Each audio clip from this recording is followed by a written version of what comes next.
அடுத்ததாக கடைசியாக இந்த கல்வியோடு சம்பந்தப்பட்ட விஷயத்தில் இன்னொன்றையும் சொல்லுகிறேன்.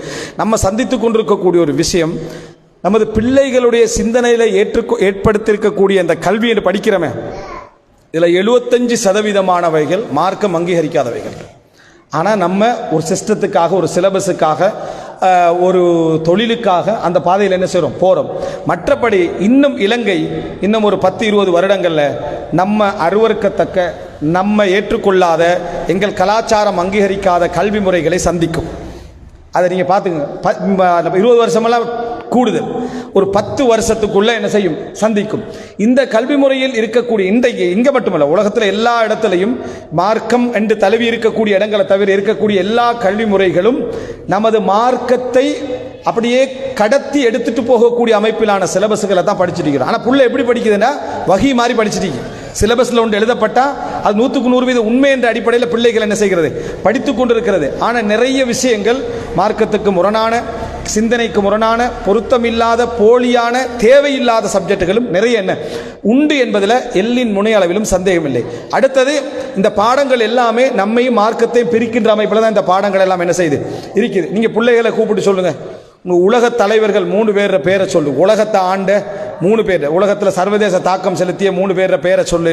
அப்படி என்று சொன்னால் அந்த புள்ள ஏதாவது ஒன்று சொல்ல, அலெக்சாண்டர் என்றும் அல்லது என்னது நெப்போலியன் என்று சொல்லுவான், அல்ல இப்படி ஏதாவது ஒரு தலைப்பில் என்ன ஒரு பேரை சொல்லுவான். மார்க்க உலகத்திலே, அதாவது மார்க்கத்துடைய தலைவர்கள், இஸ்லாமிய மார்க்கத்துடைய தலைவர்கள் சொன்னால் அபூபக்கர் எல்லாம், உமர் ரலியல்லாஹு அன்ஹு, உஸ்மான் எல்லாம் சொல்லுவான். இந்த 3 பேரும் சந்திர மண்டலத்தில் இருந்தாங்க. இந்த 3 பேரும் அபூபக்கர்லாம், உமர் ரலியல்லாஹு, உஸ்மான் சந்திர மண்டலத்தில் இருந்தாங்க. இந்த உலகத்தில் தான் இருந்தாங்க. அவங்க உலகத்தில் தாக்கம் செலுத்தலையா? தாக்கம் செலுத்தினாங்க. முஆவியா ரலியல்லாஹு அன்ஹு, உமர் பின் அப்துல் அசீஸ், அப்பாசிய ஹிலாபத், உமையா ஹிலாபத், உஸ்மானிய ஹிலாபத் எல்லாம் உலகத்தை ஆண்ட அமைப்பு. ஆனால் அவன் இஸ்லாம் புத்தகத்தெல்லாம் படிப்பாங்க. அது எதில் படிப்பான்? மார்க்க புத்தகம், இஸ்லாம் புத்தகம், அதில் படிப்பான். இதை உலக விஷயத்தில் படிப்பான். ஆனால் அதுவும் உலக விஷயம் தானே. 1400 வருஷங்களாக ஆண்ட சமுதாயம் முஸ்லிம் சமுதாயம். மத்திய ஆசியாவிலிருந்து தென்னாப்பிரிக்கா, அதுபோல என்ன ஸ்பெயின் வரைக்கும் ஆண்ட சமுதாயம் முஸ்லிம் சமுதாயம். அந்த மாதிரி ஒரு சமுதாயம் உலகத்தில் ஆளலை. அவ்வளோ பரந்த நிலப்பரப்ப 1400 வருடங்களாக ஆண்ட சிலபஸ் எதில் படிக்கிறோம்? இஸ்லாமிய புத்தகம். பாடம் எத்தனாவது பாடம்? 11வது பாடம், 9வது பாடம். அதில் அரவாசில் வெள்ளடிச்சு அனுப்பி விட்டுருவாங்க. இன்றைக்கு அதுதான் சரியா, அதை அனுப்பி விட்டுருவாங்க. அதில் தான் நம்மளோட பிள்ளைகள் அதை படிக்குது. ஆனால் உலக தலைவர்கள் யார்? அலெக்சாண்டர்லேருந்து இந்த மாதிரியான ஏதா நெப்போலியன், அப்படி இப்படி விளங்கிட்டா, இந்த மாதிரியான விஷயங்கள் பிள்ளை கூட்டப்படுது. அப்படின்னா நமக்கே தெரியுது, நம்ம பிரித்து வச்சுக்கிறோம். சட்டப்படி பார்த்தா ஹிஸ்டரி புக்கில் எது வரணும்?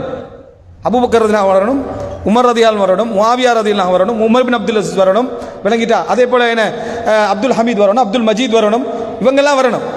ஏன்னா அவங்க உலகத்தை ஆண்ட தீர்மானித்த மிக முக்கியமான தலைவர்கள் உண்டு. ஆனால் அதை நாங்கள் அதில் படிக்கிறது இல்லை. காரணம், எங்களோட சிலபஸ் வேறாகத்தான், பிள்ளைகளுடைய சிந்தனையே வேறு தான். மிம்பரில் பயான் எப்படி கேட்போம்? ஆதம் அலைஹிஸ்ஸலாம் முதல் மனிதர், அவருக்கு அல்லாஹ் பெயர்களை எல்லாம் கற்பித்தான், நூஹ் அலைஹிஸ்ஸலாம் கப்பல் கட்டினார்னு மிம்பரில் படிச்சிடும். ஸ்கூல் புத்தகத்தில் சுற்றாட கல்வி, வரலாற்று கல்வி, இப்போ என்னென்ன பேர் தெரியாது, அதிலெல்லாம் எப்படி வருமாண்டா, மனிதன் ஆரம்பமாக என்ன குகைக்குள்ளே இருந்தான், பிறகு கொஞ்சம் கொஞ்சமாக கல்லை தட்டி நெருப்பு வந்தான். இந்த மனுஷன் யாரு? அந்த மனுஷன் யாரு? ஆதம் அலைஹிஸ்ஸலாம் யாரு? இந்த குகைக்குள்ளிருந்து வந்தவன் யாரு? இது எங்க படிச்சுட்டு இருக்கிறோம்? அப்ப இது என்ன? இது இஸ்லாம் புக்ல படிக்கிறோம், அதை உலக சிலபஸ்ல படிக்கிறோம். ரெண்டும் உலகத்துல தான் இருக்குது. அப்ப யார் முதல் மனிதன்? குகைவாசியா இவரா ஆதம் அலைஹிஸ்ஸலாமா? அப்படி என்றால் இஸ்லாம் எங்களுக்கு சொல்லித்தரக்கூடிய வரலாறு சிறப்பான மனித சமுதாயத்துடைய கண்ணியமான வரலாறு.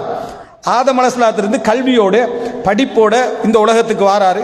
அதுக்கு பிறகு நூஹ் அலைஹிஸ்ஸலாம் போன்றவர்கள் கப்பல் கட்டி அந்த சமுதாயத்தில் நாகரிகத்திலே, தொழில்நுட்ப வளர்ச்சியிலே மேலுக்கு இருக்கிறாரு. இந்த மாதிரி இடத்தை இஸ்லாம் எங்களுக்கு சொல்லி தருது. இந்த சிலபஸ்ல என்ன நினைக்க, குகைக்குள் இருந்துட்டு நெருப்பு தெரியாம கல்லை தட்டிக்கண்டு துண்டை கட்டிக்கண்டு ஒரு மனிதர் வாழ்ந்தார். இதே படிக்கிறான், அதே படிக்கிறான். இது பள்ளிக்குள்ள, அது ஸ்கூலுக்குள்ள. இப்படி வளர்ந்தா எப்படி இருக்கும்? இதுதான் எங்களுடைய சிலபஸுடைய பிரச்சனைகள்ல உண்டு. இது போன்ற எத்தனையோ விஷயங்கள் அவனுடைய வரலாறு என்றும் அவனுடைய சிலபஸ் என்றும் இந்த குழந்தைகளும் பிள்ளைகளும் படித்துக் கொண்டிருக்கி. பெற்றோர்கள் அதில் பெரிய கவனம் என்ன செய்வதில்லை, செலுத்துவதில்லை. இன்றைக்கு எப்படி பிள்ளைகளுடைய அதிகமான முறை மாறிட்டா, தொழுகின்ற நாஸ்திகனாக, தொழுகிற எல்லாம் இருக்குது. ஆனால் உள்ளுக்க கோர் ஃபுல்லாகவே இந்த சிலபஸாக என்ன செய்து இருந்து கொண்டிருக்குது. அவசரமாக காலையில் முஸ்லீமாகவும் மாலையில் காவிராகவும் மாறக்கூடிய அமைப்பிலான ஒரு முறைக்கு என்ன செய்யறான், மாறிக்கொண்டிருப்பதை நம்ம பார்க்கிறோம்.